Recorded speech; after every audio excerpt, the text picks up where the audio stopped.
I'm going to assume that everybody watching this video is a brand new player. If you have beaten the game before and you do want a similar style of video, I recommend checking this one out. This one's going to be much more catered towards you. But my objective for this is going to be giving new players a head start, explain all the mechanics, and most importantly, set you guys up to where you can just beat the rest of the game by yourselves without having to look up any more videos. And obviously do it without the spoilers. Now you might be wondering, what's the point of having a beginner's guide 2 years after the game's release? And that's because the older guides are made by people that have about 50 hours in the game. I myself have 2,500, and also there's been a lot of things that have happened since the game's release, so there is a great benefit because there's a lot of knowledge to be shared. Now just to let you guys know, this video is going to be formatted like a walkthrough. I'm just going to play the game like I normally do for the first hour and just explain all the mechanics along the way. Now getting right into the classes, which one should you pick? Which is the best? Honestly, it does not matter. Every single one is kind of equally as good, and the reason being is that every single class has access to every single armor set, weapon, and spell. It literally doesn't matter. You can spec into your stats every which way when you're going into any type of class. And also, every single weapon and armor that actually is of the starting classes are all accessible right at the beginning of the game anyway. Now, the only difference between all of these classes is going to be its base stats. Now, as you see, they're only really different by like a few different points. And in a game where you can easily level up past level 100 by the time you finish the game, a few different points doesn't really make much of a difference. But there are going to be a couple of classes of which I do talk about. One is going to be the Wretch. If you've played a Souls game before, I would recommend just going with this one, because more likely than not, you're going to end up changing your build. And if you don't know what you really want to go with in terms of a build, this one is going to be nice because you just get 10 in every single stat. And if you do decide to change every build, you're not going to have as much wasted stats potentially. Now, yes, you can change every build. There is a way to respec and reallocate your stats. That is actually somewhat into the playthrough, but it still definitely is possible. Now, the other class I do want to talk about is the Vagabond. If you're a new player, I recommend just going with this because it starts you off with a pretty good shield and a pretty good armor set and a good weapon. Honestly, almost every single weapon in this entire game is very viable. All the weapons on here can carry you from start to finish perfectly fine, and the Vagabond and the Wretch both have really good weapons. Now, in terms of the Vagabond stats, it does have a lot of vigor, which is probably going to be your most important stat. And it also does get some points into strength and dexterity, which almost every single build is going to spec into at least this much strength and dexterity. Now, if you don't know what I just said and what I'm talking about here, that's fine, I'll get into it. But we are going to go with the Vagabond in this instance. Now, as for the Keepsake, this is basically just going to be like a starting gift as well. The game just gives you like a free item to start off the run with, of which we are going to go with the Golden Seed. This is really going to be like the only option here. The Golden Seed basically just allows you to just hold an extra healing flask, which means that you can just heal more often. Now, there are going to be plenty of golden seeds in the game, but to just have one right at the beginning to have an extra healing flask is always going to be really good.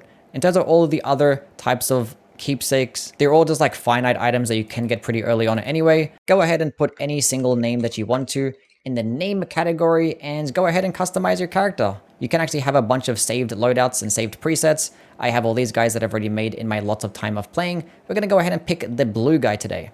Okay, so this is where the game starts you off. First thing I want you to do is go to the menu, go to equipment, and direct your attention to equipment loads. This is going to be the most important thing. You always want to be at light or medium equipment load, never want to be at heavy, especially overburdened, because your roll is just going to be a lot worse. You get more invincibility frames when you have medium and light load. So we're going to go ahead and remove the halberd. So now we're at medium load, and as you can see, our roll is going to be a lot better.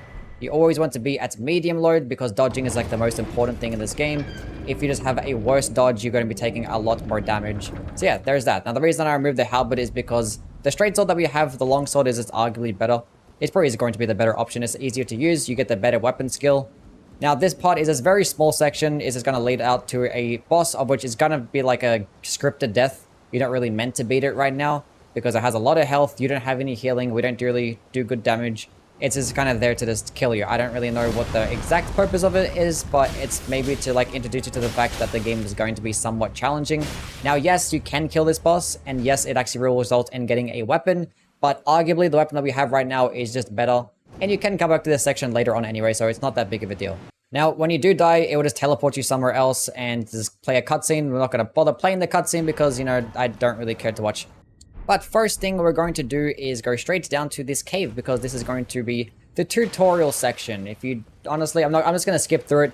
You guys can obviously like take your time if you're a new player so you can see what's going on. This little white dot right here is a grace. These are going to serve as your checkpoints. You can rest at them to give you your health and your healing back and all of your healing items, which we actually did just acquire.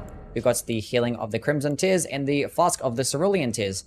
This one is going to heal your HP. This one is going to restore your FP, which your FP is your blue bar, which governs the spells and your weapon skills. When you use those, the FP bar will just end up getting decreased.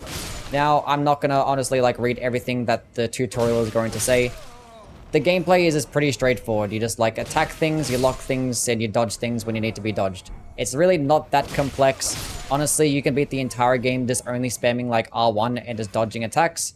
Now, yes, the shield combat is still pretty viable. I myself personally don't really use it that much because you're just better off dodging in almost every single instance. Because blocking does consume a lot of stamina, but I myself personally don't really care to use them. But they're definitely very good for beginners because it gets you used to like the combos and memorizing all the enemies' movesets. Because if you don't know how to dodge the movesets and you time it incorrectly, you're going to get hit. Whereas just holding the block button means you have to time anything. You can just hold onto it, wait for like the weapons to deflect off, and then you can just attack.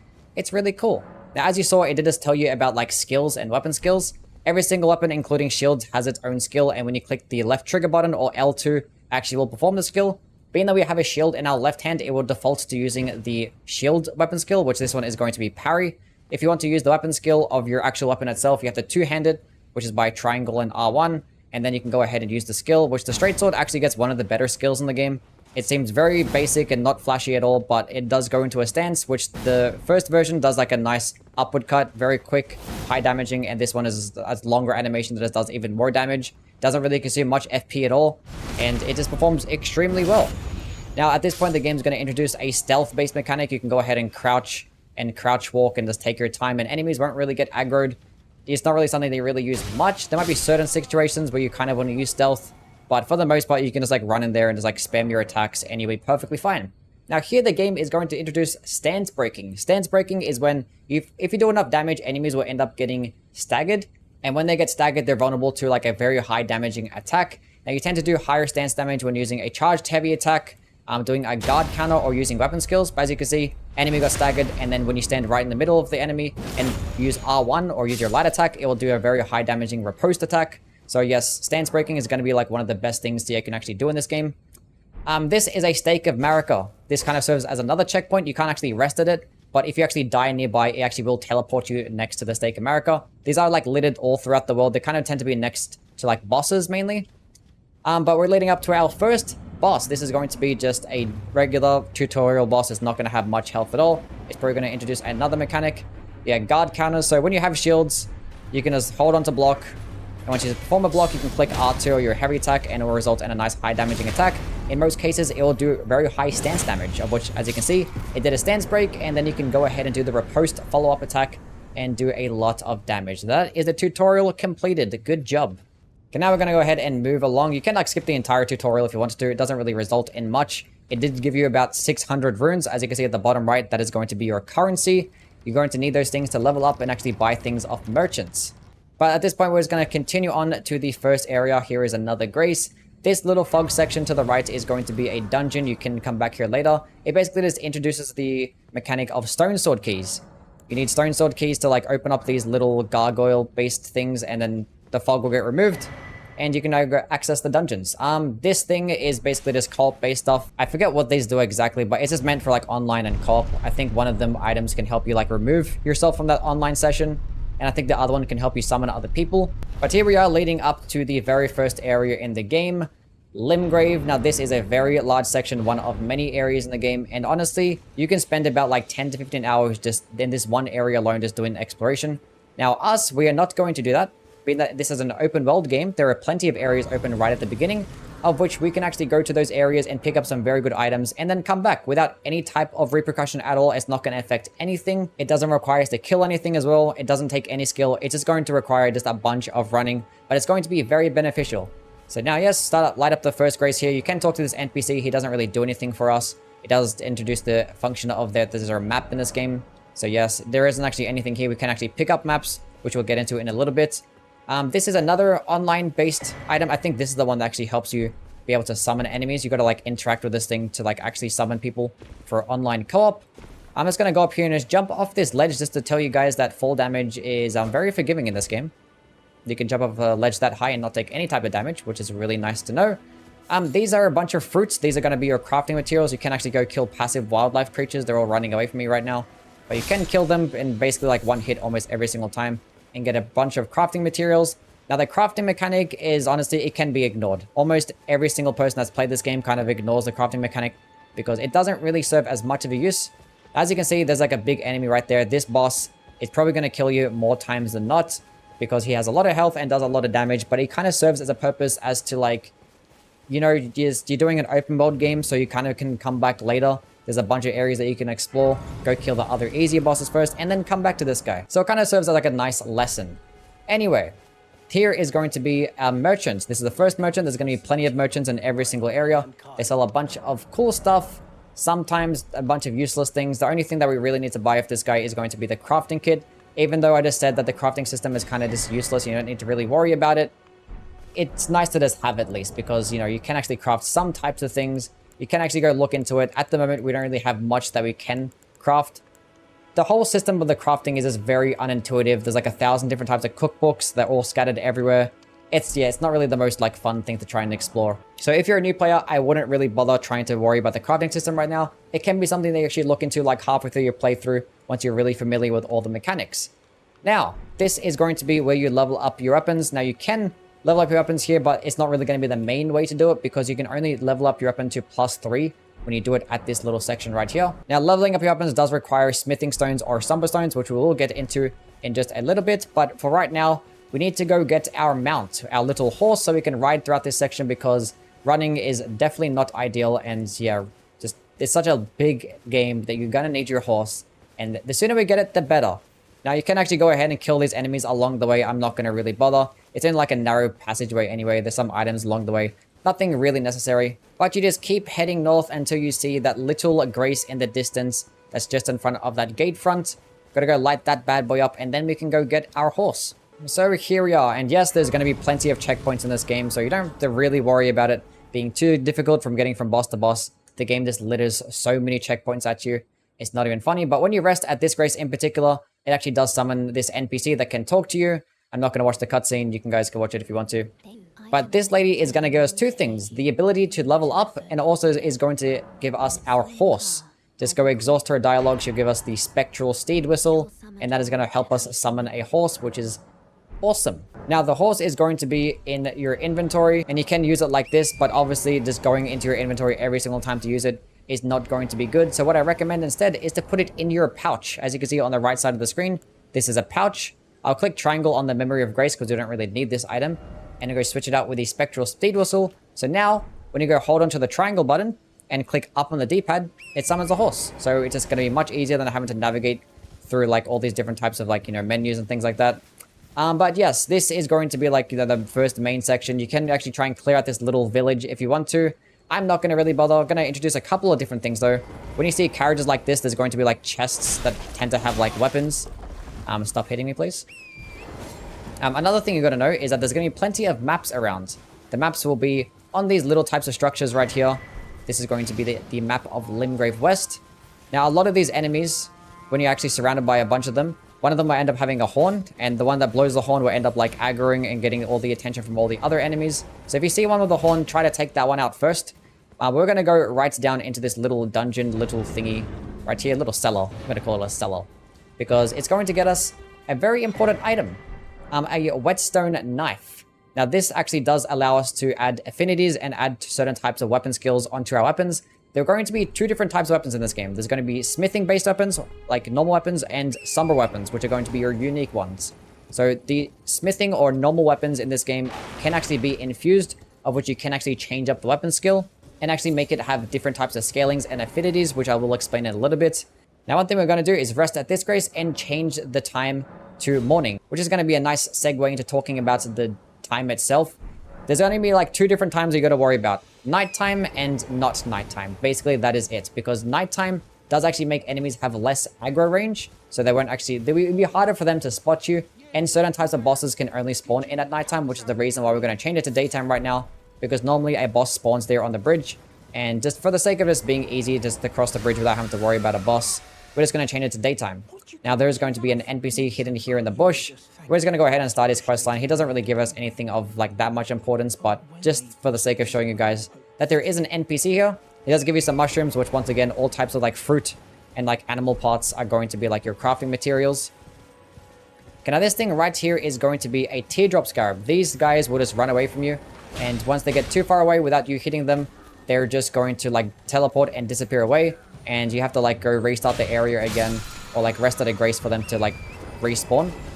Now, every single time that you kill one of these guys, they actually drop some very important items. They'll tend to drop either materials to upgrade your weapon, or some weapon skills that you can equip onto your weapon. So whenever you see one, try to kill it, because more times than not, they actually will drop something pretty useful.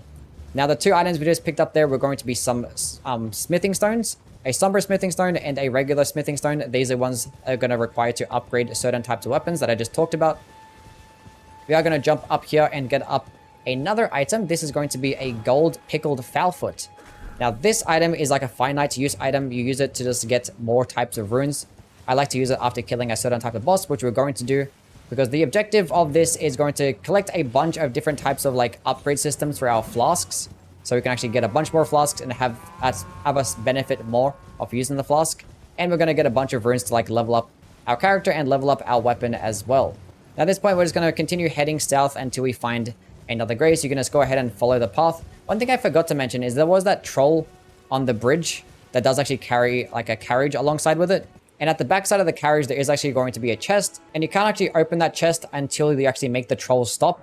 And to make the troll stop, all you got to do is hit him one time. So if you're ever like, struggling trying to kill the trolls, you don't actually have to kill them. All you got to do is just hit them one time and they'll just stop.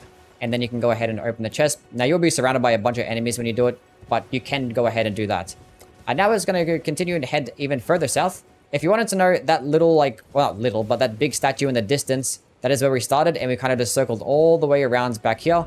If you open up the map, after we did pick up the map, as you can see, we started off here and then we just circled all the way around. If you want to know where all like the maps are, these little symbols right here, these are going to tell you where the maps are. You can actually mark them and then you can go ahead and look and point in the direction and you can see it in the distance. You can go there and pick up all the maps. So that's a very nice tactic to have. But for us right now, we're going to go head south into a new section called the Weeping Peninsula, which is kind of just like an extension of LIMGRAVE. This is a spirit spring. This stuff can let you jump very, very high into going to new sections. You can only jump on this thing when you actually have your horse. Now, the good thing about it is that you can actually jump up and not take any full damage, and you can jump down them without taking full damage as well. So if you ever see one of those things, know you can actually jump up and down. But for this part, we're just going to go to the Weeping Peninsula because we want to go pick up some more upgrade materials for our flask. Now, when crossing this bridge, you want to go stick to the left side, because the ballista will end up just shooting a bunch of these arrows, and if you walk right at the middle, you're going to get hit. Definitely pick up these items along the way as well. The stone sword key, as I mentioned, that item is for like those little gargoyles. You put that item in there and you actually can unlock the fog wall and go to different types of areas. Now, one thing we're actually going to do right now is go change it to nighttime, because as I mentioned before, changing it to nighttime means that enemies have less aggro range, so they're less likely to actually see you. So you can actually just go ahead and just like freely just explore the area without enemies really having to be up your ass the entire time. First thing we're going to do is just go stick to the right side, go jump up that little rock, and just continue going left because there's going to be a couple of items of which we need. One is going to be a crystal tear. Now, crystal tears are going to be items of which you can actually put onto a flask that we actually will get momentarily. And these will actually give you a bunch of really good buffs. But as for right now, we're just going to continue hugging this left wall, I guess. Just continue going west and just go around this big structure, because going through the middle of it will just have a bunch of different enemies that'll just aggro onto you. Don't have to worry about that. But continuing heading north, there is going to be a faith crystal tier, which that's when you equip it onto that certain type of flask that I talked about, will actually give you plus 10 faith for 3 minutes, which just means you just have a bunch more points into that one particular stat, which is really nice. But yes, once again, as I said, the main reason as to why we're coming here to Weeping Peninsula is to grab some sacred tears and some golden seeds. Now, both of these items are which just upgrade your healing flask. They actually make you heal it for more effect and actually give you more healing items as well. Now, the way to actually spot where to get these sacred tears is look out for these churches. Every single time you see a church, there is more likely than not going to be a sacred tear at the end of it, which you're going to notice because it's going to be a nice purple item. You pick it up and you get a sacred tear. Now, we're going to go ahead and consume that boy right now. You can go to your flask section. You're going to know that you have one because it's going to have like a white dot next to it. Go to increase amount of flasks. And then now, every single time that you heal, it'll just end up having a increased amount of health every single time that you do use the flask. And we did pick up a golden seed. I forgot where we picked one up from, but we did pick up a golden seed, so we might as well use that as well. So now we have 6 total flasks, is it? I don't know. I think it's like 5 or 6 flasks. Oh no, we have 1 golden seed from the very start of the game. That's right. As our gift that we started off with. Anyway, continuing out forth to go pick up that bleed grease that was right next to the grave, because we're going to need that later on. But now we're just going to go from church to church. There's another church in the distance, as you can see. We're going to go there and go pick up another sacred tear.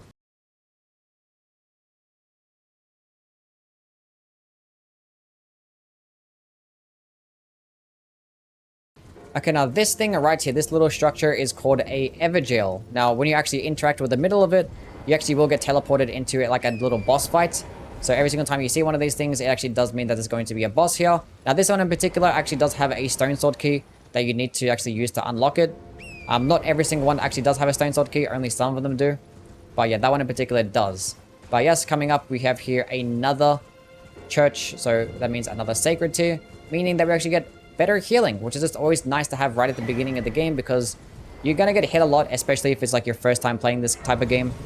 Now from this point, we're going to continue on. There's going to be a merchant up ahead, which we're not going to really buy anything off him right now, but we are going to just unlock the grace that's next to him. But yeah, as you can see, he's all the way in the distance at the southwest, so it's going to go head to him.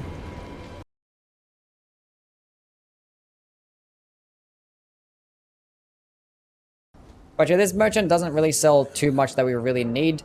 We are definitely going to buy that lantern, because that helps like light up some areas when you go through like some dark dungeons. The Zweihander is actually a pretty good weapon, so if you actually wanted to have some like long, high damaging dexterity based weapon, this is going to be pretty good. And we're going to buy those smithing stones later on as well. Please let me summon my horse. Thank you. Okay, now at this point, we have a bunch of grave sites here. It's actually like nighttime still, so all these bats are going to be... You should probably change it to like daytime before you come here, because otherwise, yeah, you're going to have to deal with a bunch of bats. But every single time you come to these types of grave sites, you're going to have a bunch of these golden runes, which golden runes are going to be items when you use them that just give you a bunch of runes. So I'll go into the inventory right now, scroll down to it. As you can see, use to gain a small number of runes, and you can click square on these to actually tell you how many you can gain. This one is 200, that's 400, that's 800. So it's a nice amount to have every single time. We're just going to go back. Now, one thing I actually didn't mention is that when you're actually in combat, you can't open up your map. You have to be out of combat to actually open up your map. But one thing we're going to do right now is just go back to the beginning of the Whipping Peninsula. We actually can teleport there, go to the Bridge of Sacrifices, and at this point we're going to go the main way. We just went to the right side, now we're going to go take the left side and go head up this way, because there's going to be another golden seed and another sacred tier that we can acquire, as well as another merchant. There is an NPC there, you can talk to her if you want to. I'm just going to ignore her for now, because yeah, we don't really need her. Now in terms of like horseback combat, I wouldn't really bother with it much. You can actually attack on horseback. It is very clunky and not that easy to do, and you don't really get like a dodge with your horse. So you don't get any iframe, so you're going to get hit a whole bunch, and when your horse gets hit, he gets staggered very easily. Yes, this is another teardrop scarab. I think this one has like a pretty useless item, so you don't really need it that much. I think it's something like for a bow and arrow. Yeah, mighty shot. Not that good of a skill. Now this is going to be another boss. This is like a Knight Rider Cavalry. We're obviously not going to fight it right now, but this is one of the bosses that only spawn in at nighttime. And here we are with another grace and a merchant. And also there's going to be a spirit spring right here. Now we're going to take this spirit spring and ride it all the way up on top of that tower. So let's face it up this way and then go straight up here, because there is going to be a pretty cool shield, which is going to be a nice time to talk about shields in general. Now, the one that we have is actually still pretty decent. The most important stat for a shield is going to be its physical damage negation. As you can see right there, it's at 100, which is really good to have, because that means enemies that deal physical damage every single time that you block, you're not going to take any damage whatsoever. Now, the shield that we just picked up actually has 87 physical. So that means that when you do block with this, if someone's doing pure physical damage, we're still going to be taking some amount of damage. But the good thing about the shield that we did just pick up is that when you have it equipped, our stamina regeneration speed is going to be like not dramatically, but is going to be slightly improved, so where it's like a little bit faster. But yeah, we just went through that big opening there. Go head south. There's going to be a little golden tree that houses a golden seed. Every single time that you see one of these golden trees, there's going to be a seed underneath it, so definitely pick that up. There's a golem at the distance firing at us, but we can just ignore that. I'm going to go head up this way. We're going to try and head all the way up to that little crack in the top. We're going to try and head up that way. So once you get to this point, just basically like hug rights the entire time until you reach another church, to which we're going to get another sacred tier. So here we are. There's going to be a nice spell right here. So if you're going to use like a faith type build, that's actually a pretty nice spell to use. And at this point, we can just go ahead and leave. But as I mentioned before, when you're aggroed onto an enemy, you can't really teleport out. You can't open up your map. So one thing you actually can do is quit out the game. You can just open up the options, go to system, go to quit out, quit the game. Then when you load back the game, enemies will be de-aggroed and just reset their enemy positions as well. So yes, now all the enemy positions are reset. So we can actually go ahead and teleport out. Of which now we're going to go back to the gate front. Now you could in that instance just like run around and wait for enemies to de-aggro, but it's like a lot more easy and a lot quicker to just quit out there because sometimes enemies can just aggro for like a very long time for no reason. But yeah, now we're going to go ahead and head up through the storm gate. So there's going to be a troll that drops down. We can just ignore him. You can go ahead and kill these guys later on. We're just here to go grab a bunch of this golden seeds and sacred tears and upgrade materials to set you guys off for the rest of the run. So here there is another golden seed and we're going to take a right straight as we hit that golden seed to go grab this item, which is going to be some more smithing stones to help us upgrade our weapon just a bit more. Now at this point you can go ahead and follow the road all the way to the top.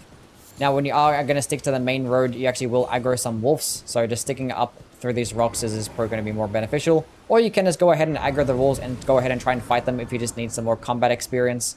It's always nice. We're going to go ahead and pick up this item, which is going to be another stone sword key. Just collecting a bunch of stone sword keys is really good, especially for exploration. Here is an NPC. She actually does give you some stuff. I forget what she gives you exactly.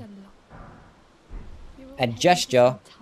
Some spirit jellyfish ashes. That is correct. We'll explain the concept of summoning spirits in a little bit. But that NPC will actually teleport back to the hub world soon. And we actually can go back to that location and pick up another golden seed. She actually would have left it where she was. Now at this point, we're just going to go head to this like left side, go follow to where that giant is because there's going to be a nice item that is directly behind him. Now, as I mentioned earlier with the faith tier, this is going to be the strength-based version. So basically when you put this into a certain type of flask and you consume the flask, you actually will gain 10 more strength for the next 3 minutes.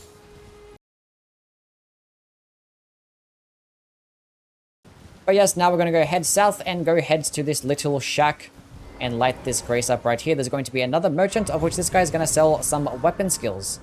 Now you can actually add, as I mentioned before, a bunch of weapon skills to your weapons. And this guy is just going to sell some really good ones. Just exhaust his dialogue and hopefully he just finishes his dialogue. Thank you.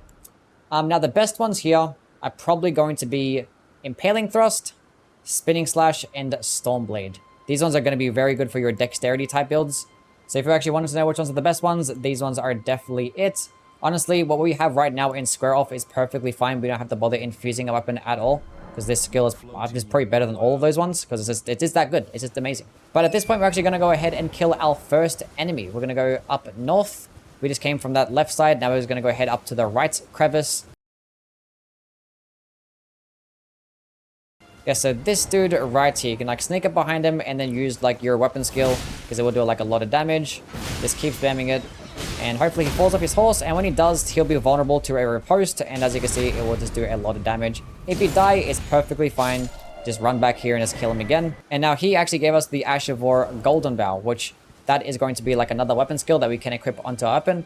And Golden Bow is going to be like extremely good. You're going to use it throughout the entire game, because that is a skill of which just gives you more damage and more defenses for 40 seconds.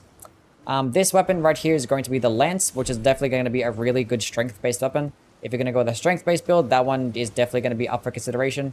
It's extremely good, and you get it right at the beginning, so might as well pick it up along the way. So now we're going to go ahead through this section right here. This is going to be another NPC, just a big pot man. He actually does give us some very good items. This exhaust his dialogue, help him out. He actually is stuck, so you gotta, like, you know, unstuck him, free him by spamming your charged heavy attacks or your weapon skills. Doesn't matter. And once he gets free, just exhaust his dialogue again. And he actually will give you a couple of items. Now, at this point, you can kill him. And he actually will drop you a very good talisman to boost the damage of your skills by 10%. But I recommend leaving him alive because he actually does end up dropping you a better talisman, or a better version of the exact same talisman. It does improve your skill damage by 15%. Okay, now at this point, you guessed it, more running. We're going to go continue head east. There's going to be a merchant up ahead. And we're going to finally go get our wondrous flask. There's going to be some smithing stones here. Definitely pick those up along the way. We're going to go ahead and skip this merchant for now because we don't have like the runes to really buy anything that he has. But I was going to go ahead and follow this path. There is actually an NPC to the left. You can go talk to him and exhaust his dialogue. We don't really care right now. Okay, so now we're going to go head this way because there's going to be like a nice talisman that we can go acquire to help with our stamina regeneration. We're going to like aggro a boss. We're not going to bother killing her right now anyway. He's a pretty cool boss though. Does summon some nice amount of skeletons, but yeah. He is none of our concern. We're going to go right here, and with one of the stone sword keys that we picked up, we're going to go ahead and use it. And it'll unlock another cellar, which we're going to go down and go get the green turtle talisman. So that is that acquired. Your talismans, you equip them at this point right here. You actually can get a total of 4 talismans in the game, so you don't have to worry about, like, you know, when you're getting a bunch of good talismans and picking which one to choose, you get a bunch of talisman slots, so it's okay. Now at this point, we're just going to go ahead and drop down. Actually, one thing I haven't showed you guys is like what happens when you die. So we're going to go ahead and die. Just fall off the ledge real quick. Yeah, that was a interesting fall. I wasn't expecting that to happen. But 2 things happen when you do die. I mean, probably 3 things. One, the time clearly changes. You will get teleported back to the last checkpoint, which would be like the last grace that you rest at, or if there's a stake of Marika nearby, you get teleported to that. And your runes will actually be gone. So yeah, at the moment, at the bottom, I have 0 runes. So now at this point, we're going to go ahead and pick them up to the last place that we actually were when we were alive, which is right here. You can see it like on the compass, it will tell you exactly where your runes are. So you can go ahead and pick them up. And now I have my 500 runes again. Now, if you do die again before you get to the runes, then those runes are lost forever. So definitely try and pick them up and try not to die as much. That is basically the play here in this game. But yeah, we're just going to go ahead and jump down those little platforms. You don't have to really like jump. You can just like walk across. And there's going to be more grave sites, which means, once again, more runes. That purple item there is a cookbook, which helps you craft some sleep pots, which actually is going to be pretty helpful to craft some sleep pots later in the game against a certain type of boss, if you do struggle with that one. So I definitely recommend picking that up because you might need it later on. But that boss will be like way later in the game, so it's not that big of a deal. But yes, here we are going to go drop down some more platforms. There actually is an NPC to the side in that little like bridge ledge thingy. There actually is an NPC. You can talk to him there. And once you exhaust his dialogue, he'll tell you to like clear out a castle, which you actually will go up to shortly. And then once you go back to him, he'll give you a nice dagger, which is a weapon that does actually have a pretty decent faith scaling, but it's not going to be like the best primary based option. But you can actually kill an NPC and he actually will give you a golden seed. So you probably could just do that instead. But here we are with another church, and this one's probably going to be the most important church in the game because it has 2 items. One, obviously, a sacred tear. And this is the flask of which I was talking about, the Wondrous Flask. This can actually be equipped with some crystal tears. As you can see right here, you can go to your mixed Wondrous Flask, and we have a bunch of these crystal tears that we picked up. This one just came with the drink itself, which this one actually does restore half of your HP. And this is the strength one, that's the faith one. So this one gives you plus 10 to strength, that gives you plus 10 to faith. Being that we don't really benefit of faith right now because we have nothing that's faith-based, we're just going to strength and then go into the one that gives you more health. We're not going to really use this at all anyway because we're not going to be fighting anything. Because the way that the flask actually does work is that you would drink it and it will just go away. It's like a one-time use thing, but it actually will replenish when you do die or either rest back at the grace. And one other thing that I actually did not mention is that I do not like to have a bunch of stuff in my quick item menu. Like this toggling back and forth gets really annoying. I just like to have I like to just leave this for my healing flask, so I'd click square for my healing flask, and I like to put the other 2 flasks in my pouch. So for the down, I like to put my flask of the Cerulean Tears, and left, I like to put the Wondrous Flask. So if I actually want to use a blue flask, I'll just like hold triangle, click down. If I wanted to use the Wondrous Flask, I'll hold triangle and click left on the D-pad, and that's how that works. It just makes it a lot cleaner in my opinion. You can just really, it's your own preference, honestly. I just prefer it to be that way because there's plenty of times where you toggle in your quick menu and you forget which one you're actually on, and then you just end up just using the wrong item. So I just like to just leave it at the bottom purely just for the regular healing flask. Now at this point, we're just going to go head south to that big giant tree. There's actually an item that we can pick up there, another crystal tear. This little candle thing right here, you actually can interact with it and actually will summon this little phantom and actually will like lead you towards like a cool dungeon or something. It leads you to like points of interest basically.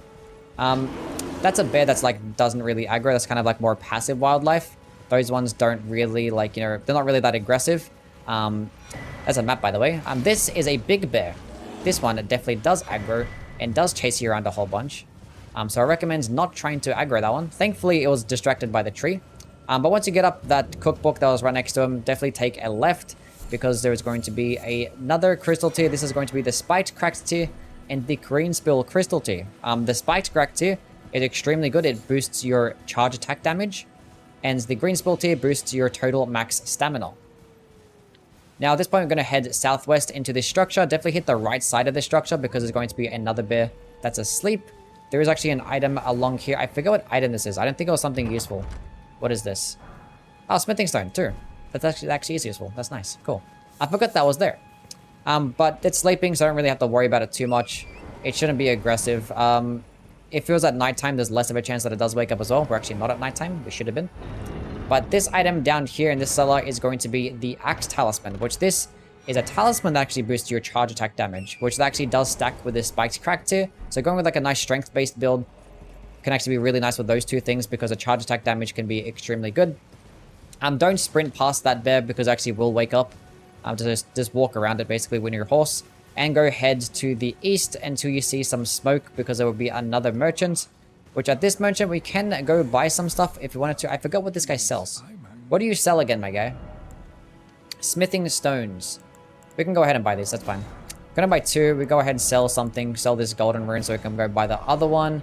Purchase smithing stone. Cool. Okay, now to my left, we actually see a fort. This is the Fort Height. This is the one I was just talking about earlier. This is like that castle that if you clear it out and go talk back to the other guy, he'll give you a weapon. This is extremely important to actually clear out, because it actually does give you half of a medallion, which if you actually get both halves of the medallion, you actually can go access a lift that leads to another section in the game. There actually is 2 different ways to go to that section, but the medallion is just one of them, and actually ends up being the easier version. So definitely try and clear out that fort when you can. But at this point, there's just going to be some coffins and some grave sites. I'm not going to bother fighting those dogs, so I'm just not going to bother trying to pick those up right now. And we're going to go back to the Third Church of Marika.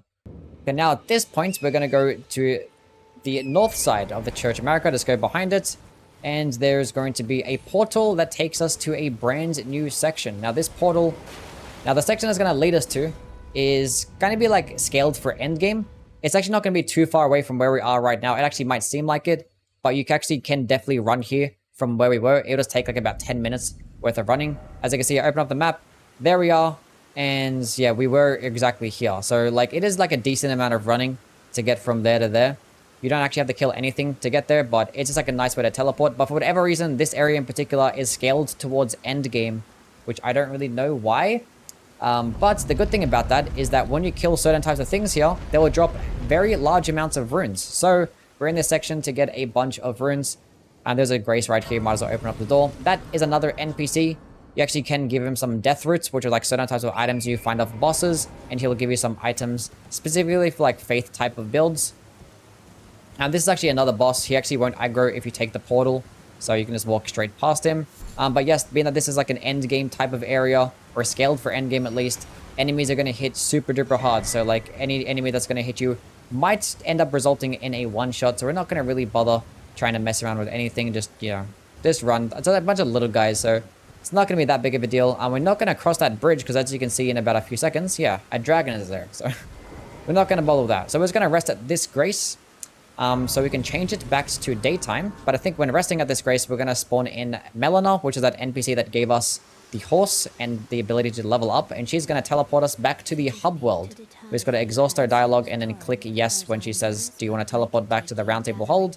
So yeah, this is going to be the hub world. This is where you go like level up your weapons. There's a bunch of NPCs that are here. The main merchant is here as well. We'll come back here later, but we just want to unlock it for now. And we're going to go back to the Dragon Burrow.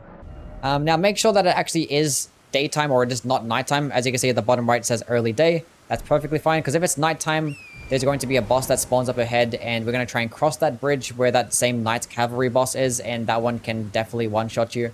So we're just not going to take any chances. But you're just going to go run around this little rock. You can go cross the bridge where the dragon is, and more times than not, you can just probably make it past as long as you're just sprinting, but we're just obviously not going to bother. We're going to go ahead and just run down this path. Now there's going to be like a bunch of poison pots on the grounds, which is a nice time to talk about status effects. So there's going to be a bunch of status effects in the game: poison, bleed, frost, scarlet rot. Now poison and rot kind of work the same way. It's like a damage over time effect. As you can see, I'm procced with poison right now. when that meter fills all the way to the top, and I have to drain all the way back down to the bottom. And as you can see, I'm just taking a little bit of damage. Now, the way that bleed works is that when the meter fills up to the top, you actually do 20%, actually just takes 20% off your health. And frost kind of works the exact same way and actually serves as a debuff as well. But the good thing about these status effects is that we can also use them against other types of enemies. And things like bleed and frost-based builds can be one of the best build types in the entire game. But now, at this point, we're actually going to go ahead and change it back to nighttime and spawn that boss in and go and attempt to kill it. Now, the boss is not going to be that easy to kill. There's plenty of methods and ways to kill it. Basically, every single one involves him falling off the ledge. Because if we were to try and fight it normally right now, it would not go well. He's like an endgame boss. He's going to have way too much health. We're going to be doing terrible damage. So what we're going to do is just run straight past him, bait him all the way to the back side of this bridge. Don't worry if you don't feel like you can't do this. There's other ways to get a bunch of runes. This is just one of them. We're just going to try and make him go all the way around, go jump up on this little ledge right here. And hopefully he just runs off to that little ledge down the platform. And all we're going to do at this point is try and bait out the jump attack. So we just stand right here. We just keep going until he does that jumping attack. We dodge it, or you can block it and you will end up dying. And then you can use a gold pickled foul foot. Now, one thing I should have done is actually have it equipped beforehand. I should actually have it equipped right here in my quick item menu. Let's pretend that this was a gold pickled foul foot. I would have it like equipped right here. And as soon as he dies, I click square, because the thing about boss fights in this game is that they take a while for you to give you the runes. So you have plenty of time to use certain types of items that give you more runes, which the gold pickled foul foot is one of them. The buff actually lasts 3 minutes. But that boss normally gives you 45,000 runes. But when I use the gold pickled foul foot, I now have 55,000 runes, which I think is like, what, like a 20%, 15% increase? I don't know, I'm bad at math. Anyway, but he did actually give us another weapon skill as well called Bloodhound Step, which is a nice traversal type of Ash of War. You can put that on any type of weapon that you want to. And if you go through like certain types of poison swamps, you can just equip that one. But at this point, there are going to be some other methods of ways you can farm some runes. One very popular method that is still very easy to do and is still very possible is running down this hill and summoning or spawning in this big ball. So when that big ball spawns in behind you, you just walk to the right next to the ledge, and then hopefully not fall off the ledge like what I did. But yeah, the ball will fall off and end up giving you 2,000 runes. So we're going to do that again, this time without the dying part. So yes, we spawn in, we go head west down the little hill. Definitely pick up our runes along the way so we don't have to lose 55,000 runes. That would be tragic. But as soon as it spawns in, you just like walk to the right. I need to stop being bad at this game, honestly. I promise you, it's actually not that hard. I'm just being terrible. Okay, I think it was because I was sprinting or I was like moving too early. Okay, so this is what you do. You wait for it to spawn in. As soon as it does, you just end up walking to the right, and that's it. That's all you gotta do. Just walk to the right.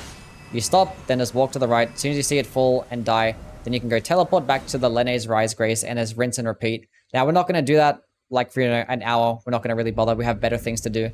But you can actually go ahead and farm runes that way. Now, just to be sure, that's to let you guys know that when you use a gold pickled foul foot and you do rest at a grace, or actually do teleport or die, the effect will actually go away. Now at this point, we're going to go ahead up this spirit spring and go ahead in this direction and jump right onto this platform, because this is going to net us a memory stone. Now this is going to be mainly for like spells and things like that. As you can see at the bottom right, we have 2 memory slots. If you pick up more memory stones, then as you can see, it increases the amount of memory slots. This means we can equip more different types of spells. Now at this point, you can just go like teleport back down to the bottom, or if you're feeling very daring, you can try and jump back to the spirit spring and see if you can like land on it. You know you landed on it because like the wind will start going underneath the horse.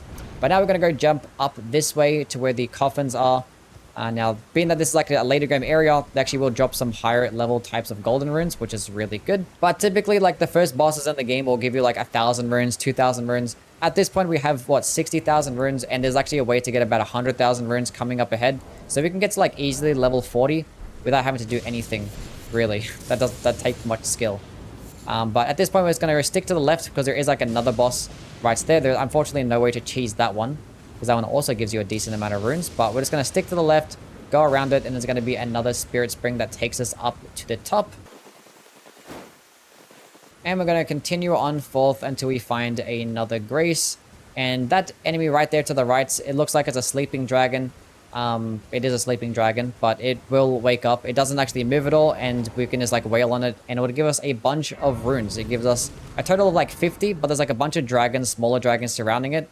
and that is the mother. And then when the mother dies, all the other children die, and they give you a bunch of runes, and the entire family is happy. It's fantastic. Now, unfortunately, if we were to kill it right now, it wouldn't be possible because this thing has an absurd amount of health. But as I mentioned earlier with status effects, you actually can go ahead and use things like bleed, and being that bleed does 20% of an enemy's health, once you end up hitting it enough times, and you end up proccing bleed 5 times, that'll be 100% of the health gone. So we're going to go ahead and find a bleed type weapon, of which there is a couple nearby. Not really nearby, there's one that kind of all the way down in this way direction, and there's one close to where we started at the Sainsbury's. There is actually a dungeon there. We actually can go get that one later.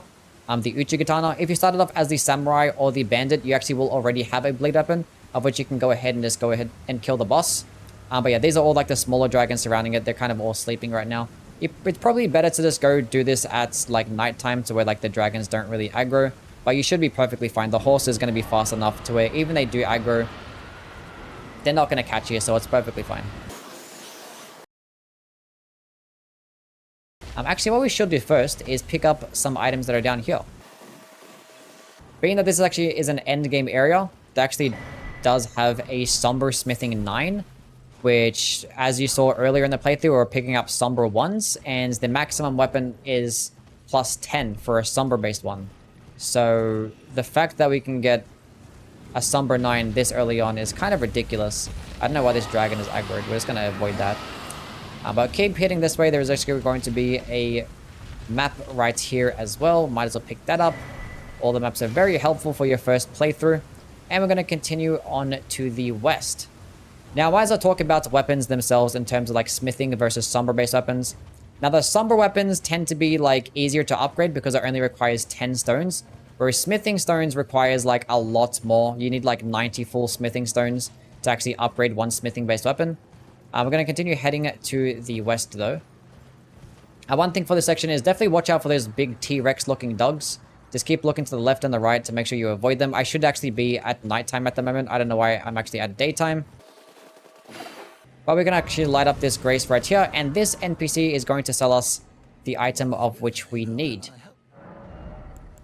The Spiked Kestis. And we might as well go pick up this Beast Repellent Torch. Certain types of enemies like beasts will like actually just not aggro towards us and be very passive when you hold up this torch, and actually does light up the room as well, so it's pretty cool.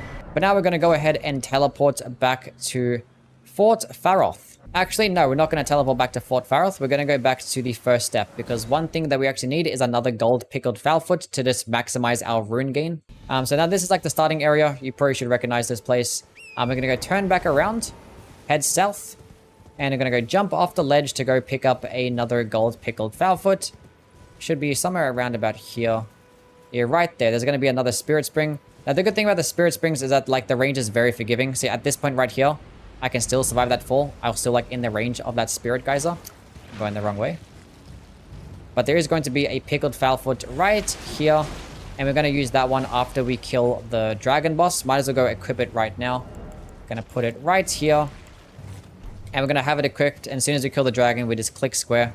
I'm going to put on the Spiked Kestis as well. This actually does bleed. You can tell it does bleed because at the bottom it has like a passive effect, blood loss build up 45. That number means how fast it actually does do the blood loss build up. And there is actually going to be another merchant right here. I'm not sure what this guy sells. Probably nothing useful, honestly. Oh, smithing stones. You might as well buy them. We already have 13. Okay, just to let you guys know, you need 12 of every single smithing stone to level up a weapon. If you plan on leveling up multiple weapons, you might as well go ahead and buy this. You probably are. But there actually is a way to buy an infinite amount of these later on, as I will actually show you. If you wanted to, there actually is another dungeon. Actually, I haven't talked about dungeons, but there is a dungeon up ahead that actually does have a grace, so you actually can go light that up if you don't actually jump back here. That island, by the way, you can only get to that island by going through that dungeon. It actually wraps back around. So if you ever get confused as to how to get there, it's by a dungeon that's over there. But now we have our gold pickled foulfoot. Let's go back to Fort Faroth again. And now we're going to go ahead and kill the dragon. Now this is going to take a while to try and kill it because even though the bleed can actually proc it somewhat quickly, it's still going to take a while. We're going to go ahead and also equip our bleed grease to just further speeden up the process because you can buff this weapon. So bleed grease works as a buff. We're going to click square, buff the grease, buff the weapon with the grease, and then spam R1. So as you can see with its health, it's not going down much, but once the bleed ends up proccing, it will do 20% of its health, as you can see right there. So basically just keep going until it just dies. I think that's less than 20%. Maybe against bosses it's 15%. Maybe I'm wrong. But the thing about status effects in this game is that once you proc it the first time, it takes longer than second and the third and the fourth time. So even though it procced bleed quickly the first and second time, it will just end up taking longer and longer. So we're going to be here for a little bit. When the bleed grease wears off, because it only does last 30 seconds or 60 seconds, you might as well just use it again. And just keep spamming R1. One thing I actually forgot to mention is that with the Kestis, you have to have the two-handed to do that cool power sense moveset. So definitely two-handed before you start spamming the R1 button. Otherwise, you'll be doing like this moveset, which is like not as fast. So you definitely want to have it two-handed, which you two-handed by holding onto triangle and R1. And now, as you can see, the boss is dead. You know it's going to be dying because it's like actually moving. Then you click the gold pickled foulfoot button. And as you can see, this boss will probably end up giving us like over like almost 90,000, I want to say. Because all the dragons around it end up dying. And yeah, a lot of stuff. Yeah, 150,000 souls. So it gave us about 90,000. Okay, so I completely forgot to mention this, but directly behind where we are right now, there is actually a fort, which that fort does house half of the medallion that can actually lead to a separate section. Remember earlier in the video, next to Fort Height, I said there was actually a medallion, only half of a medallion, and that can help you go to a new section. The other half is directly behind us. And there also is a talisman inside of there that actually does give you +5 to your strength, dexterity, your health, and your stamina as well, which is actually extremely good to have early game. Now, the trade-off being is that it does make you take a little bit more damage. So later on in the playthrough, it's not going to be that useful. But that talisman is actually very nice to have early on. So that's a healthy amount. Now, at this point, we're just going to go continue forth because there's going to be another sacred tier up ahead. We're going to make sure to be very careful and not die because, you know, we don't want to die with 150,000 souls. Or 150,000 runes, excuse me. We're going to jump back up this geyser, or this spirit spring, because there's going to be some smithing stones around here that are scaled for a later game, and a stone sword key, so you might as well pick those up. And jump back down, and head to that church that is right there. So here is the Church of the Plague, a sacred tier. There is an NPC that's like dying and suffering. You could do that person's quest lines later, they're not going to go anywhere. But now at this point we actually can go back to all the merchants and go buy a bunch of stuff that we just missed out on the first time. Mainly, it's just going to be some smithing stones and some weapon skills. So we're going to go back to this guy first, the skill guy. Definitely pick up Impaling Thrust, it's really good. Stormblade is also really good. I just recommend experimenting with all of these things. So if you have a weapon that you can equip these onto, as you can see, all these different types of skills have requirements. So this one's only allowed to be equipped on swords, axes, and polearms. This one can be equipped on all melee armaments except for daggers, thrusting swords, and whips. But yeah, you get the idea. But those ones are going to be really good to have. Quick Step is also really good, but we just got Bloodhound Step, which is kind of just like the better version. This guy later on in the game will actually unlock some more things, but he will teleport to a separate location. Now at this point, we go back to the Church of Ella. And when we arrive, we get welcomed by a new NPC. This is actually Arena. Now, this NPC actually does give us the ability to use Spirit Ashes. Now, Spirit Ashes are kind of like enemies that you summon, but they actually end up fighting for you. You can only use them like one at a time, and once the summon end up dying, you can't really do it again, or can't really summon again until you actually rest at a grace or when you die. Now, you can only really use Spirit Ashes typically at a boss fight, and Spirit Ashes are incredibly powerful because they just take attention away from you. So the boss will just be aggroed towards the enemies, then you have like a bunch of just like openings to just hit the boss instead. Now, I personally don't really like to use Spirit Ashes because the game is much more fun when you're just fighting the boss 1v1 and trying to like learn all the boss's movesets and mechanics is kind of what I enjoy most about the game and the combat itself. But if you are struggling a whole bunch and you end up hating your life, then yes, go ahead, use Spirit Ashes because they're going to be incredibly helpful. You typically find a bunch of these Spirit Ashes like littered throughout a bunch of different types of dungeons, and there are going to be upgrade materials that you do find for these. But to use them, you can equip these onto your quick menu or to your pouch, and then once you actually get into a boss fight, you can use it right at the beginning if you want to, or consume a little bit of FP, and they can just fight on your side. But now we're going to go teleport to this merchant and buy some things of him. Okay, now this guy should have a couple of things that's very useful. One, a lantern to help light up dark places. And we're going to go buy these smithing tools as well. Being that we have plenty of runes, you might as well buy these stone sword keys. In terms of bows and arrows and crossbolts and things like that, they're just not that good in this game. They're not. They can be fun to use, but like they don't scale off anything and they do pretty poor damage. And you always have to constantly buy arrows as well. It's just not that good. But for now, we're actually going to finally level up with our 137,000 souls. Just to tell you guys how much you actually can level up. At this point, we can go hit up level 40. I was right. I said about level 40. Now, if you actually want to know how all the stats work, you actually can go click the touchpad and go to explanation, and it'll tell you literally everything in some detail about how they all work. If you actually want to know, like, just the TLDR, vigor is your health, mind is your FP, endurance is going to be your stamina and your equipment load as well. So you want to have more endurance if you actually want to have larger types of weapons that are heavier and that consume a lot more stamina. Vigor is just going to be your most important stat, because like everything does a lot of damage in this game. So we're definitely going to be speccing into some amount of this. Being that we don't really have any types of spells at the moment, we don't really need much mind. If you were going to use spells early on, I recommend going into like 15 mind. Just for the sake of the video, I'll just go into 15. Same thing for endurance. If you were using a strength-based weapon, at the moment, I'd probably just go into 15 and just use it once you start to notice that you're going to need some more equipment load because you want to use some heavier type of armor.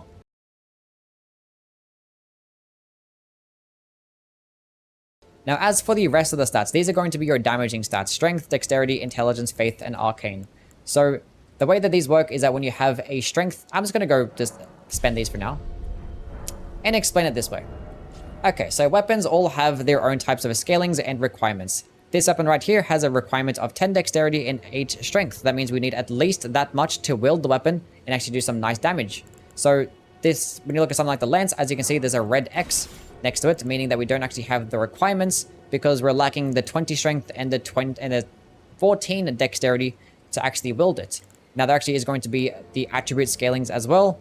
Now, the attribute scalings scale from either nothing at all to an E all the way to an S scaling. Now, obviously, kind of works the same way as like a tier list does. If it has like an S scaling in that particular stat, that means the more that you actually spec into that particular stat, the more damage it would get. Now, the longsword at +0, because it's not upgraded at all, we only get a D scaling in strength and dexterity. I think when you fully max it out to +25, it will end up getting like a B or an A scaling in dexterity.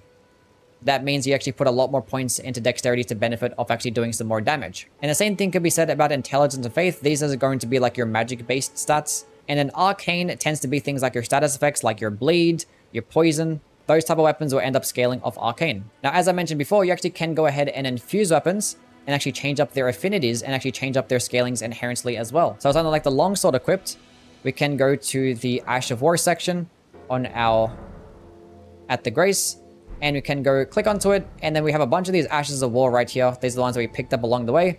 So clicking onto something like Spinning Slash, this is a keen-based weapon skill, of which it'll infuse it keen infused, meaning that'll actually give it a better dexterity type of scaling. Using it with something like Stormblade is going to be better for quality, which actually adds an even amount of strength and dexterity. This type of build is not going to be that viable. If you're going to go with a strength or dexterity type build, I recommend either going with a keen or heavy infusion. Keen is going to be for your dexterity and heavy is going to be for your strength. Now, there are going to be your elemental infusions as well.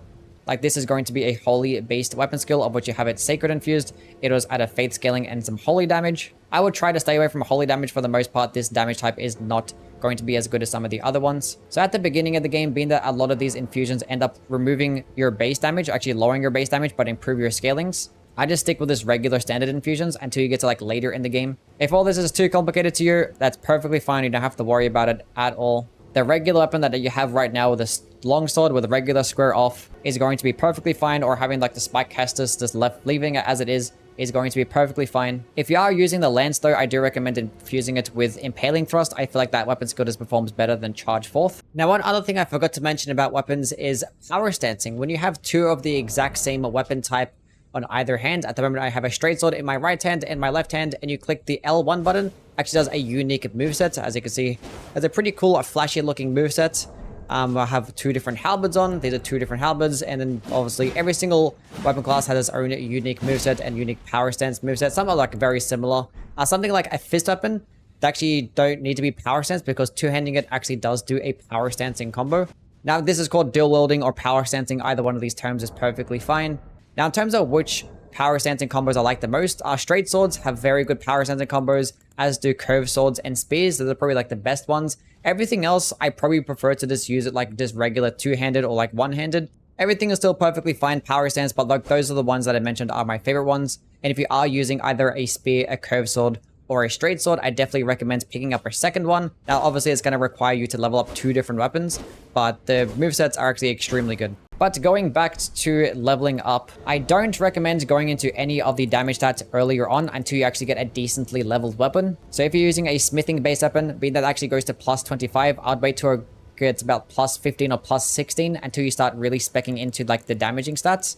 If you have a Sombra based weapon, being that actually goes to plus 10. Once it gets to about like plus 6 or plus 7, then I'll start to worry about speccing into your damaging based stats. Because at the lower levels, they don't really get high scalings, so you don't really get much of a benefit of going into these damaging stats. So the only time I would ever level these up is if you want to meet the minimum requirements for these certain types of weapons. So say if you wanted to use the lance right now, you would have to spec into 14 dexterity and 20 strength. But another cool thing about strength weapons in general and the strength stat is that when you two-hand something, it actually does increase your strength by 50%.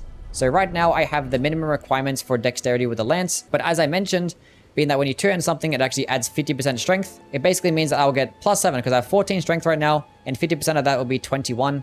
So basically when I two-hand, it means that I have 21 strength. So right now, as you can see at the bottom left corner, there's like a red X next to my little symbol of the weapon itself. But when I hold it two-handed, the red X actually went away. And as you can see, I have plus damage now, and I'm actually like meeting the minimum requirements. So I actually can use this weapon two-handed. So if you had a particular weapon in mind that you did want to use because you did some research, look up its attribute requirements and then go spec into that particular type of stat. Now there is a weapon that you can get very early on that's like extremely good, one of the best weapons in the entire game, called the Bloodhound Fang, and that has an 18 strength and 17 dexterity requirements. Now yes, once again, you don't have to actually go into the 18 strength to actually wield it. You can just two-hand it, but if you did want to use it one-handed, you will need to go spec into that 18 strength, which we are going to do that exactly right now. But one thing I actually do recommend doing as well is going to spec into a little bit of faith. Having at least 10 faith is going to be really good because there's plenty of good spells that you can get early on that help with things like damage negation or health regen. Now for us in particular, if I'm going to go ahead and use the Bloodhound Fang,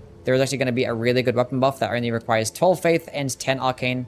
So you actually can go spec into that. Fortunately, that means I have to go sacrifice some of their strength to do so. But one thing as well that I mentioned earlier is that if you're not having the requirements for a certain type of spell, you can go ahead and use these crystal tiers. Now, being that I don't have their strength requirement, I can go ahead and use the strength not tier and put it on my Wondrous Flask, of which will just end up meeting the requirement.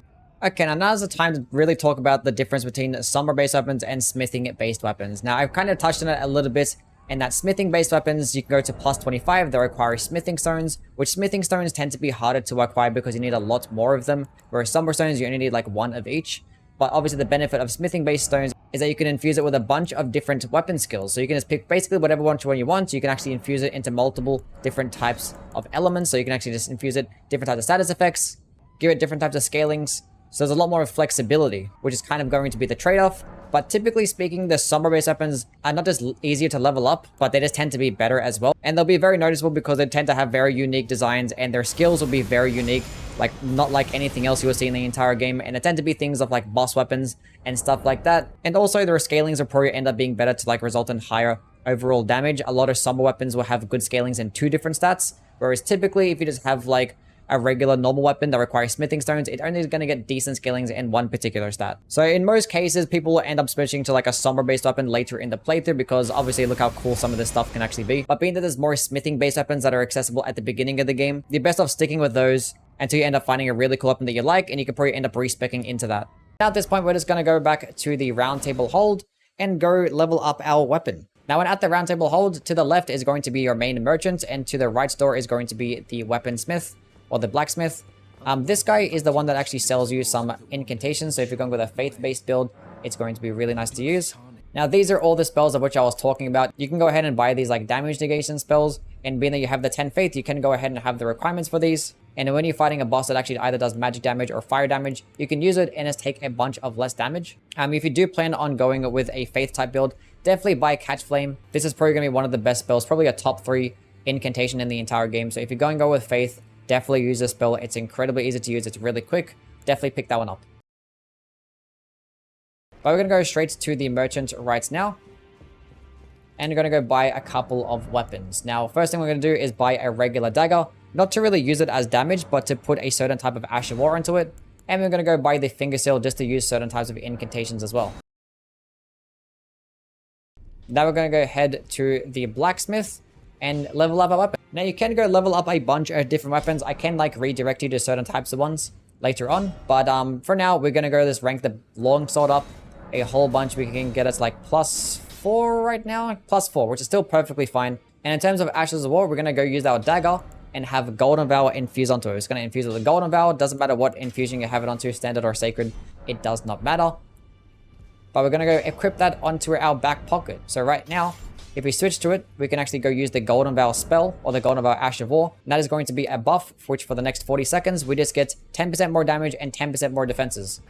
And then you can just like use that every single time that it wears off. It's a quick animation. You might as well then need to switch back to your main weapon and just do damage that way. Now this NPC right here, don't bother interacting with her. If you talk to her and hug her, she actually will give you a debuff, of which you just have like less health. So you definitely don't want that. If you do end up talking to her and hugging her, use the item of what she gave you. Now at this point in the game, we are like at the hour mark, an hour and 15 minutes. I did like a lot of rambling and talking. It should not have taken that long, but it did. But now we're at level 40. We have a bunch of health. We have enough stamina. We have a +4 longsword. We have the Golden Vow spell. We have like all the crystal tears that we really need at the beginning. And we actually do have a bunch of sacred tears and golden seeds that I actually didn't use. So we'll see how much this actually gets me. So right now I have 7 + 5 flasks, which is like plenty and more than enough to have right at the beginning of the game. And I'm pretty sure that took like next to no skill. Like that took no skill at all. So now at this point, I'm just going to tell you how to get to the Uchi Katana, which is a very nice dexterity based weapon, and how like dungeons actually work. So we're at the Saint Bridge Grace right now.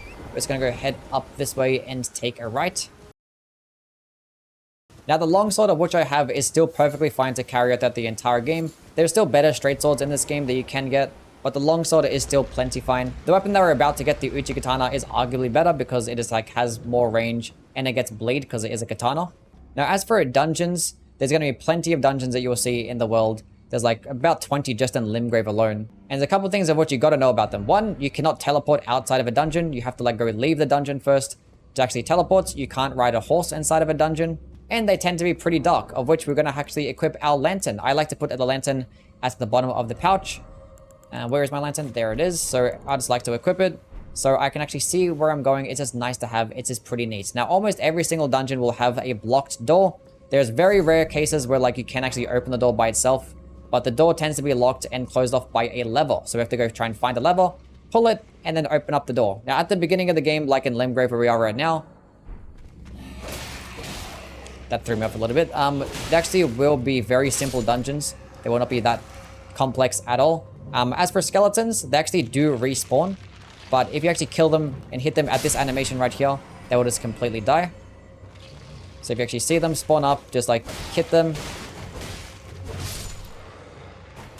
Once you see that little cloud animation, you have to hit them again, because if you wait too long, they'll just end up respawning. But yeah, skeletons will be throughout like a bunch of different dungeons. But to get the weapon, gotta go drop down here and then take a left through this little corridor. And then you can take another left as well. Now, I think this weapon, the Uchi Katana, is better than what we have right now. So you actually can go ahead and equip that one. Now, that weapon does actually have more scalings. Actually does get, I guess it's high requirements, excuse me. I guess 15 dexterity and 11 strength. Here is a lever, by the way.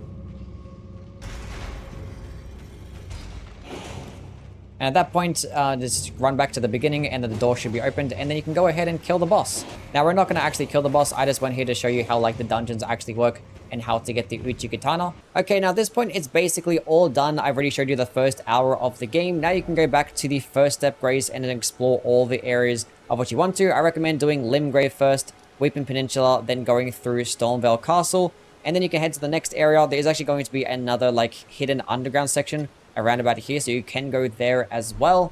One thing I forgot to mention, we're at the Stormhill Shack currently. There's actually going to be a golden seed right there. You can go pick that up. That's the one I mentioned earlier when the NPC leaves. If you ever get stuck for whatever reason, always follow the Grace. The Grace always points in a certain direction of what you need to go. At the moment, this one's pointing into the wall. Obviously, don't go into the wall. You have to go around it. But for me, the most fun thing about this game is going to be the exploration. There's so many different types of like areas and places to explore. So many dungeons, all these cool NPCs and bosses. So definitely take your time in exploring because it's definitely going to be the most fun thing about it. Okay, getting into like some frequently asked questions or things you just got to know in general.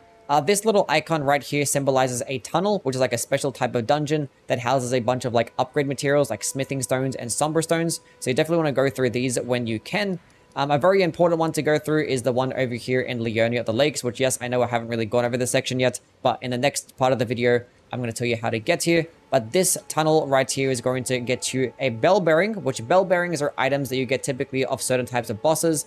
And when you return these bell bearings to the main merchant in the round table hold, she will actually unlock some more types of items, which the items that you get off this bell bearing in this dungeon will actually get you an unlimited amount of smithing 1s and smithing 2s to purchase. So you can get a bunch of smithing stones that way. Now, in terms of progressing to the next area after this one, you can do it by one or two sections. One, there's a dungeon over here, or there is a lift that is located over here. Now, this lift is what I talked about earlier, how you need like the two parts of the medallions. Those medallions will actually access this lift, which to get to this section, you can either go through the academy, of which we'll talk about in just a bit, or you can go run through along this section, which we'll get to this area in the next section as well. You can just run through around here and get there. Now, there is going to be a very important boss to kill that is located at this tree. Now, to get to this tree, you probably have to go through this lift side and run through along here. Now, this boss actually does drop a crystal tier to boost your magic damage, lightning damage, and your holy damage. It'll drop all three of those tiers. If you want a crystal tier to boost your fire-based damage, you have to go kill the boss that is located at this tree in Caelid. Also, another tip being that you'll be going back to the round table hold a lot really. Instead of having to manually go move the cursor, what you can do is click triangle, and then once you go hover over the round table hold, you actually can click R3 and it actually will favorites it. So every single time that you double click triangle, it will just pull up the list of your favorites, which the round table should actually be like your favorite one. And then you should just be able to teleport there very quickly. Now, another thing a lot of people do ask is, how do you get to this island? This island isn't connected to anything, and people always get confused as to where this actually is. This is basically where you started off the game. At the very beginning, we had to go kill or fight that boss that basically is guaranteed to kill you. That is that section, which the only way to get there is via a teleporter that is located over here. There's actually an item at the top of this hill. You can pick up that item and use it on the very first teleporter that you see, and that one will actually teleport you to this section of which you can finally go fight that boss. Another question people ask is, how do you get to the top of this mountain? Because normally you can only go underneath it, but there is actually a way to go on top of it, and that is much later in the game. So if you're ever confused, don't worry about it. It'll be accessible much later in the game via an NPC questline.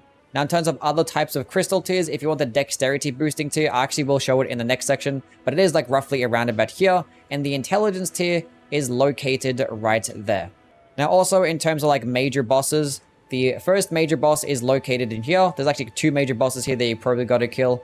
Another major boss is located inside of the academy, which the major boss in this section actually does give you the ability to actually respec your character and change up your stats. And another major boss is located in Caelid at the corner over here, which unfortunately you can't really start that boss fight until you actually go head to the next section, which is located at the top. But once you actually go to that section, then you can come back and you will be able to fight another major boss.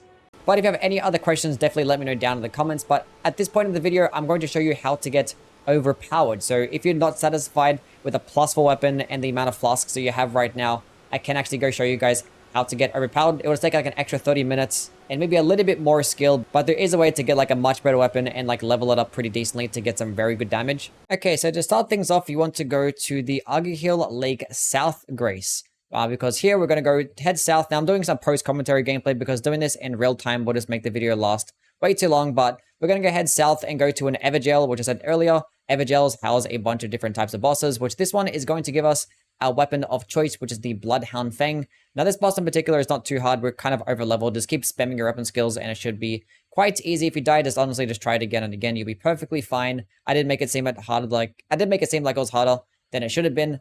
But the weapon is incredibly good because it has nice range. It's a curved greatsword that gets an amazing moveset, good stance damage. The weapon skill, as you just saw, is extremely flashy, high damaging, very cheap, and it is a weapon that does bleed, and you can buff it, which is amazing. But now go back to the Stormhill Shack, and let's go head north. Normally you would go left to go head to Stormville Castle. We actually can skip that castle and just go around it, but just go crossing this bridge. It is actually a very narrow path underneath this. I don't have to worry about the gameplay being sped up to actually confuse you. It's just one narrow path after this to head to the next section, which is called Leonia of the Lakes, which over there we're going to go grab a bunch of Somber Stones, and there's actually a couple more upgrade materials as well that you can acquire.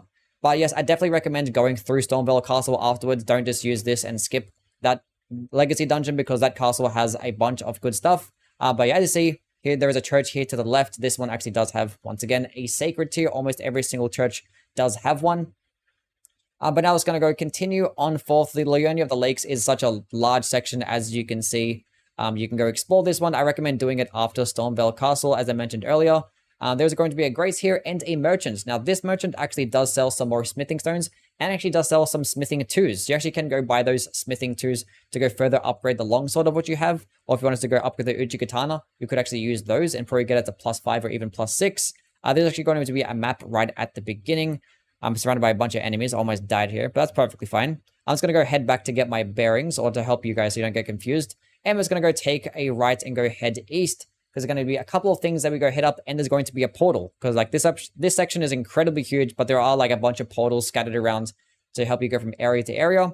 Now in these little like ruins right here, there's going to be an item of what you do get, which is the 2-finger heirloom. Now that's talisman, does give you +5 to faith, which +5 to faith doesn't seem like it's much, but they're actually going to use that to meet the minimum requirements for a certain type of spell. But that teleporter actually does teleport you halfway through the section. Now at this point, you go hit up the grace that's directly next to you. You definitely want to do that first. And just jump off the ledge and die. Now the reason we're going to die is because there's a stake of Marika nearby.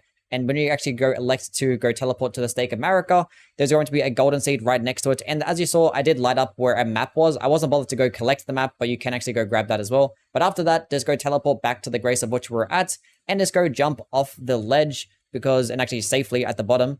And there's going to be a bunch of coffins here, of which you're going to have obviously some more golden runes. And we're going to go head further southwest to that church. Now we're not going to go inside of that church because that one doesn't actually have a sacred tier. But to the right of it, there's going to be a teardrop scarab, which this teardrop scarab is going to give us blood flame blade, which this is going to be an incantation, of which I mentioned earlier, does have a 12 faith and 10 arcane requirement. And it actually just adds more fire damage and more blood to our weapon. So this is going to be proccing bleed even faster. But at this point, just go head through the temple quarters and go light up this grace. Directly in front of me at that rock pillar or statue thingy, there's actually going to be a dragon sleeping there on the grounds. And just behind it is going to be a key. That key is required to go open up that gate that you just saw, that big blue gate. There's a big giant castle. It's called the Araya Lucaria Academy.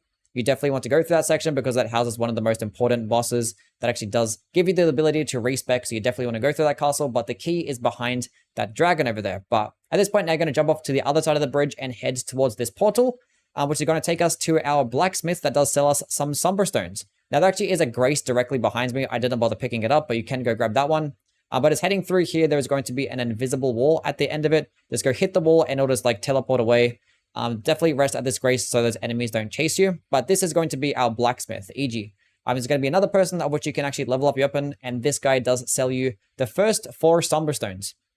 So yes, right at the beginning, you can actually go buy a bunch of them. He does sell an unlimited amount of somber 1s and 2s, and he sells 3 somber 3s and 4s. Now at the moment, I don't have like the runes to buy them. So actually, I'm going to go back to Lene's Rise and use the ball farming method to go get a bunch of runes. And I'm just going to skip the gameplay because you don't want to watch me like farm the ball for like in about 5 minutes. You can actually go use the golden runes, of which you actually acquired throughout the entire playthrough at those coffins. I actually did just use one there because you want to have at least about 16,000 to go buy all of these ones.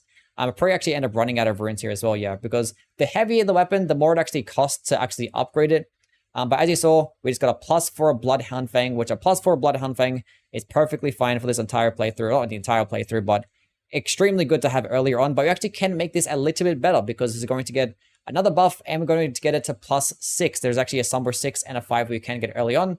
But at this point, go teleport back to the Summon Water Village, Grace, and go head east to Caelid. Now, at that church that you just saw to your left, that one also does not have a sacred tier. It actually has like a couple of cookbooks. You don't have to bother about it now.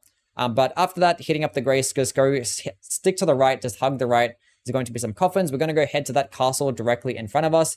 Now, this section, Caelid, is directly south of the Dragon Burrow, that area of which we had those, like, a bunch of runes that we acquired at the beginning of the game. This area is directly south of that. This area is scaled a lot lower in the game, so you actually can go do it right now if you wanted to. I would recommend doing it after Liurnia because it's definitely a harder area compared to Liurnia of the Lakes, but just continue following the pathing of what you have right now, and that is a spell of what we need. That spell actually does boost our damage by 20%, our physical and fire damage. Now, at that point, you can just go quit out if you wanted to and just go teleport somewhere else, but actually, there is going to be a Somber 4 right there. Now, you actually can get the Somber 4 before you actually bought the one off EG, because, yeah, I don't know why I didn't do that beforehand. I would have saved myself 6,000 runes. But, yes, at this point, teleport back to the start of Liurnia of the Lakes and just continue the pathing along here. It's actually going to be very confusing, but as long as you just keep heading that northwest, we're going to get a dexterity tier, which, as you see with the tiers, they give you +10 to a particular stats, and this weapon scales best off dexterity, so we're just going to get more damage if we just go get the dexterity-based tier. But as I mentioned before, Flame Gummy Strength, that is going to be a buff, and that actually does work as a body buff, and Golden Vow works as an aura buff, which both of those things do stack. You have to really know exactly what they are, but they just know that they do stack, so it's going to have a bunch of just more damage just by having those two buffs. Now, Flame Gummy Strength does only last 30 seconds, so do keep that in mind, but using it at the start of the boss fight is going to be very beneficial. But now, at this point, we're going to go ahead to Caelid again, but we're going to take a teleporter that actually takes me to a different location in Caelid that's near a Somber 5 and a Somber 6. Now, we'll just go through the Dragon Burnt Ruins, but as you see, this is the teleporter. It's actually a trapped chest. There's going to be a couple of trapped chests in this game that just have like this puffy cloud, and then when you get caught up in the cloud, it teleports you elsewhere. Now, at this point, we get summoned in the middle of a dungeon. We can't teleport out of it, so we're going to have to go hit up the Grace first. So just take a left here, go ahead down to the opening. You might get some guys like shooting projectiles on your back. Just keep rolling through it. If you die, you will spawn in the exact same room. Just try it again. But definitely want to rest at that Grace and go head out and then take a right and just hug the right all the way and follow the pathing that I have to get to the Somber 5. Now, you definitely want to rest at the Grace beforehand, because every single time you get caught in a trap and teleported elsewhere, you can't actually teleport until you rest at a Grace first. So you definitely want to do that. But here is going to be the Somber 5. Now, as you see, I'm aggroed on some enemies, so I can't really open up my map right now. So you're going to have to quit out, respawn, and then all the enemies will de-aggro. Then you can open up the map again and go back to the Celia Crystal Tunnel, which is the dungeon of which we were just in. And now we can go ahead and equip our buffs that we just got, the Dexterity tier and Flame Gummy Strength. I actually did that after this. I actually like mumbled up the gameplay. So I actually don't have Flame Gummy Strength and the Dexterity tier. And I'm going to go ahead and fight the boss. So you actually can go and upgrade your weapon to +5 as well. It's still at +4 right now, because this boss can be somewhat of a challenge. I think I actually ended up dying to it my first time because I'm bad at the game sometimes. But yeah, this dungeon is incredibly annoying. There's like a bunch of these annoying enemies, but just keep following the pathing. Once again, there's a bunch of Somber Stones and Smithing Stones you can pick up along the way. Dungeons typically have that. I actually do get a shortcut right there, that ladder. Definitely kick it down. There's actually going to be another important item here to the right, which is the Faithful Canvas Talisman. That actually does boost your spell damage for your incantations. So if you're going to go with an incantation, definitely pick that item up, or an incantation build. But at this point, just outside of the boss room, you want to use Golden Vow, Flame Gummy Strength, drink your Dexterity tier, and use Blood Flame Blade. Now, this boss, unfortunately, you cannot proc bleed against it. It actually is immune to bleed, but being that Blood Flame Blade does actually add a little bit of fire damage, you're still going to benefit somewhat. But it's actually one of the few bosses that you would fight in this game that is immune to bleed. But as you see there, I died because I'm shit at the game, but it's not going to be that big of a deal. You might struggle with the first time, but definitely, if I had like a +5 weapon, Flame Gummy Strength, and the Dexterity tier, it probably would have died, because I would have had a lot more damage. If you are struggling with it a whole bunch, don't really worry. A +5 Bloodhound Fang is still perfectly fine for you to clear out Limgrave, and Leonia of the Lakes. But if you did want to, by any chance, just go get the Somber 6, you can get it. But as you see, I killed him. He actually did give me 5 Smithing 7s as well. But yeah, at this point, we have a +6 weapon. Unfortunately, you can't get a Somber 7 anytime soon. It actually is going to be roughly halfway through the playthrough. But once you do get it, and being that we have a Somber 8 and a Somber 9 already that we got earlier, you actually can get a +9 weapon very early on, which is actually incredible. But the +6 we have right now is definitely going to be okay. We have all the buffs that we need, all the crystal tiers that we need. We have a perfectly fine leveled flask. We're like incredibly overpowered for like the first like 4 to 5 areas of the game. That is not even funny. Okay, now at this point, I'm just going to show you exactly how powerful this build can actually be. I'm going to test it out against the Tree Sentinel. Now, first things first, going to lead off with our Wondrous Flask. I have both the Strength and the Dexterity tier equipped onto it, so now I have just even more Strength and Dexterity. Going to switch to our Dagger, which has Golden Vow. Going to use that. There's going to be more defenses and more damage. Now, I typically don't actually have the requirements for Flame Gummy Strength, that buff, but that's the reason why I picked up the 2-Finger Heirloom, because this thing has a 15 faith requirements. So with the 2-Finger Heirloom, we're going to meet the requirements. We can use that spell to just further enhance our damage. Go build out the Bloodhound's Fang, and then buff that bad boy with Blood Flame Blade, and go use our Blue Juice to actually get some more FP, and we can use our Lone Wolf Ashes. These are probably going to be like the best ashes to get earlier on. I'm not really too big on like Spirit Ashes in general, but like we're going to see how powerful this thing can actually perform. At this point, you can switch back to your other talismans if you wanted to, but yes, this thing does in fact do a lot of damage, and yeah, that's ridiculous damage. And I missed my follow-up. But yeah, if you fought this guy right at the beginning, you would have not going to be good damage, but at this point, he's not having a fun time. Either am I, because I'm bad at the game, but you don't even have to do anything. You can just keep spamming your buttons And then he should actually die soon if I'm not bad at the game. Should actually bleed out now as well, yeah. Because it actually does bleed very quickly. But yes, it does melt everything. And that's how powerful Spirit Ashes can be. They can just like direct so much attention away from you.